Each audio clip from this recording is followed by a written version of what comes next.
All right, what's up, Carolina Panther fans? How y'all doing? I'm gonna talk a little bit about our team.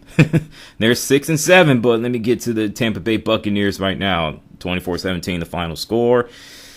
Yeah, that was the game they lost 4 straight. I'm looking at the stats on my phone right now. Yeah, it looks all right, I guess. Anytime you go 3 for 8 on third down conversions, 0 for 1 on fourth down conversions, and you turn the ball over 4 times, Cam Newton needs to do a better job reading defense. DJ Moore should have caught that ball instead of tipping the ball in the air, which is a lucky bounce for the Tampa Bay defender to intercept it. I'm looking at the penalties in that game. It's just, I don't know, man. Wow. Then you have the defense allow red zone. What was it?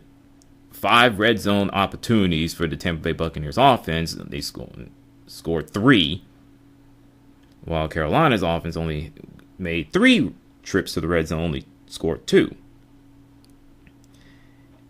And the time possession, 30 minutes to 29 minutes. And I'm like, okay, fine, but still, Carolina still lost the game at the end of the day, right?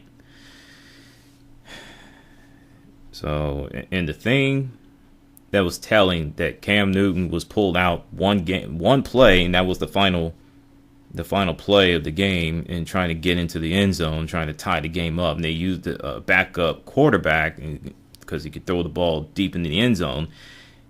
Cam was still dealing with a shoulder injury, and I think it had everything to do with that Pittsburgh Steelers game, which I'm going to talk about later in the video. So he's been dealing with that bum shoulder since, but it's still no excuse for Cam Newton to play like booty, if you know what I'm talking about. Now let's move on to the 5th game in the row that the Carolina Panthers lost. This time is to the doggone Cleveland Browns.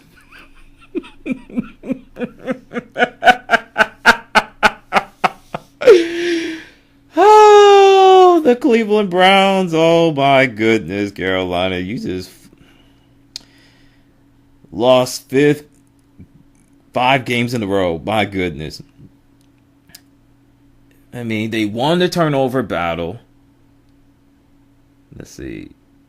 They won the time possessions battle, but here's the problem. They didn't get enough. The defense did not get enough pressure to sack Baker Mayfield. I mean, they only sacked it, one time? The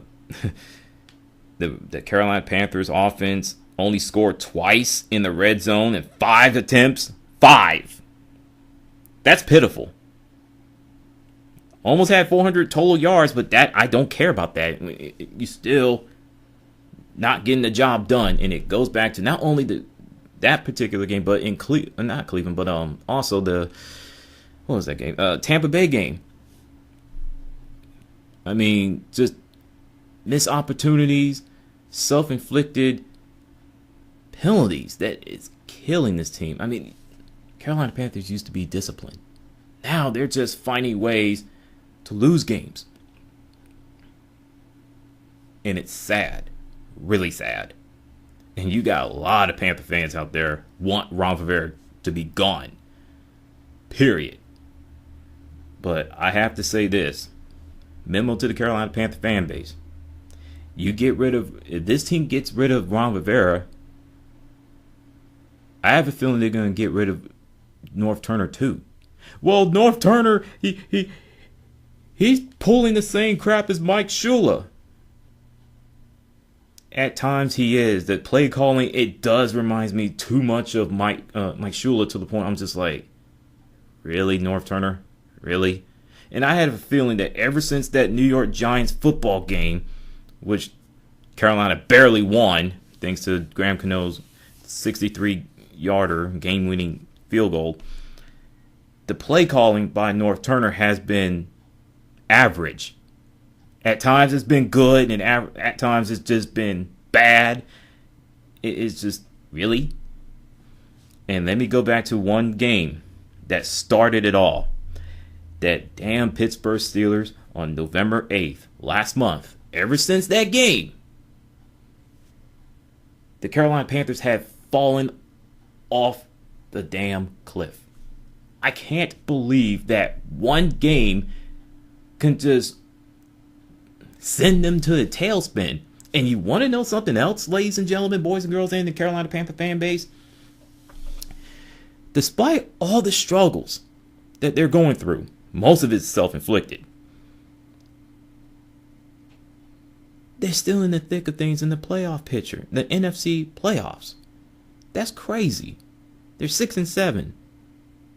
They got the New Orleans Saints in Bank of America Stadium in Charlotte, North Carolina, next Monday Night Football on ESPN. In front of the whole world to see, yet again. And I'm at the point where I'm just, part of me is like, one part of me saying, I want to watch this game. I want to see them win. The other part of me is like, I'm ready for the season to end. And I did say that if they don't have a back-to-back winning season, if they don't get to the playoffs, I think that Ron Rivera should have to go. But I'm looking like this. Something has to change. This is just absolutely ridiculous that a team that they are just talented can just fall apart so easily. If they can't beat teams with losing records, and I come back to saying this, they have a tendency to lose games where they should win against, bad teams, and beat teams they have no business beating, which is winning records. That's Carolina Panthers' MO. That's their DNA. Why? I don't know. I've been a fan for a long time, since the 1990s.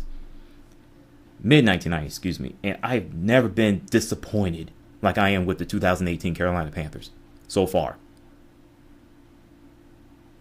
Like I said, if they don't make the playoffs, something's got to change. If it's the head coach, fine. Because this can't continue.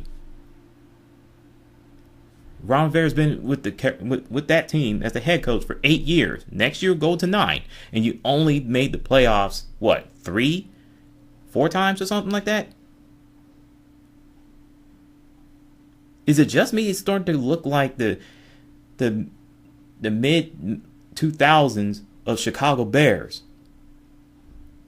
with Lovie Smith, where they only made the playoffs 3 times in 9 years under Lovie Smith before he got the boot.